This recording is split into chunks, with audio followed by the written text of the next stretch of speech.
Former Attorney General Pam Bondi admits the Epstein files rollout wasn't perfect, but she wants you to know it wasn't her fault. She said so during a voluntary closed-door interview before the House Oversight Committee yesterday, and she appeared to place blame squarely on the acting Attorney General, Todd Blanche, for the mishandling of the Epstein files.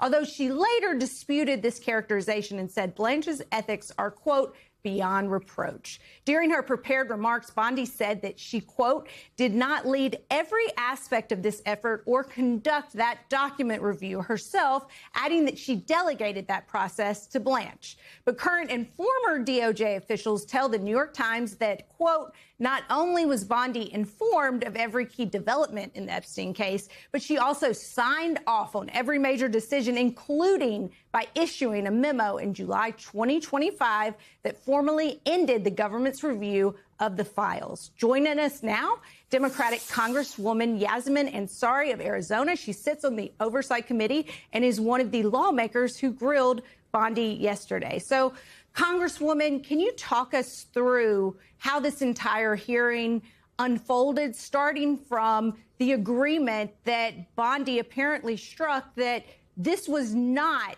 under subpoena? First of all, thank you so much for having me. The crimes and corruption within the Trump administration and this Department of Justice that has clearly been weaponized is so extreme.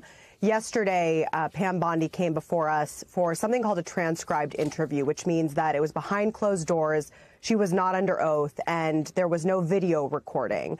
We have issued a legal, lawful subpoena that Chairman Comer, the Republican chairman of the committee, actually signed himself, that Pam Bondi was supposed to come before us under oath and answer questions in front of the American people. What happened yesterday was a disgrace. She actually had senior officials from the Department of Justice basically there as her personal counsel, whispering back and forth in her ear, telling her, you know, what to say, what not to say. She refused to answer any questions pertaining to President Trump. And of course, she blamed the vast majority and put responsibility of the mishandling of the Epstein files squarely into the hands of Todd Blanche, but also Kash Patel. She mentioned his name a couple of times and some of the things that she had asked from him when as director of the FBI that he failed to do. To me, the entire thing was ridiculous. It is so disgusting how the Trump administration has weaponized the Department of Justice and the way that Republicans in Congress, led by James Comer and Mike Johnson, are enabling the most egregious cover-up in American history.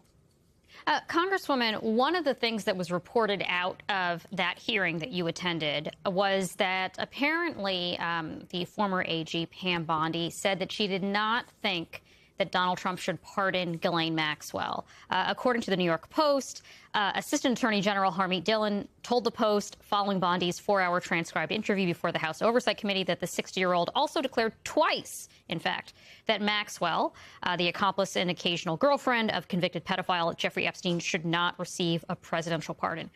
What more can you tell us about the context in which those statements were apparently made, that twice Pam Bondi said that Maxwell should not receive a pardon? And are you encouraged by those comments from Bondi?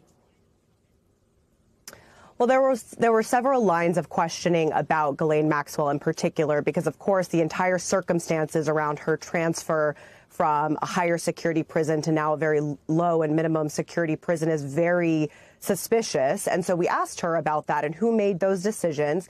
That is one of the areas in which she really talked about Todd Blanche and mentioned that she didn't know, how it came to be that Todd Blanche went to interview Ghislaine Maxwell, whether Maxwell's team had reached out or the Department of Justice had reached out.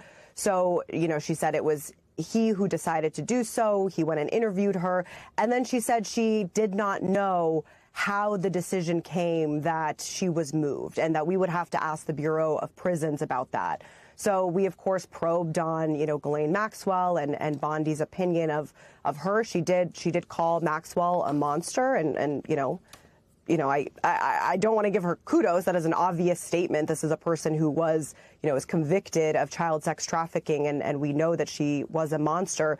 But I think what the tension that this brings to light is that there are many Republicans in Congress who haven't ruled out the idea of giving Ghislaine Maxwell a pardon. Donald Trump himself has not ruled out giving Ghislaine Maxwell a pardon. And to me, the fact that the president's former personal attorney, Todd Blanche, is responsible for, the entirety of this Epstein files cover-up and saga and, was involved in this interview, that's very, very questionable to me. And I think all of this needs to be investigated. I think there are, avenues that we need to explore around prosecution of these individuals in the Department of Justice. The fact that so many Jane Doe's identities were revealed in the rollout of the Epstein files, to me, that is witness tampering. To me, that means that the Department of Justice was trying to scare these survivors from speaking out. And now that I know that Todd Blanche was running all of this, it makes all the more sense.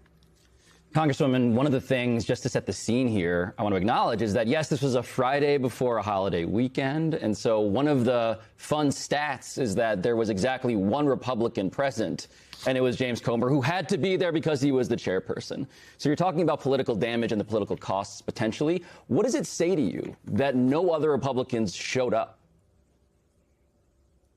It says everything that we need to know. Republicans do not give a damn about this investigation. They never have. It's always been a spectacle to them. And now that they know, and it's so obvious that a cover-up is underway, they don't want to take part. They've only taken part in the elements of this investigation that have to do with trying to go after Democrats. There were over a dozen of them in New York.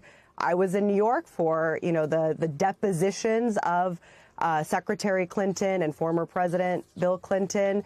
All of that was videotaped and released to the public, and all of these Republicans felt the need to fly out and show up there.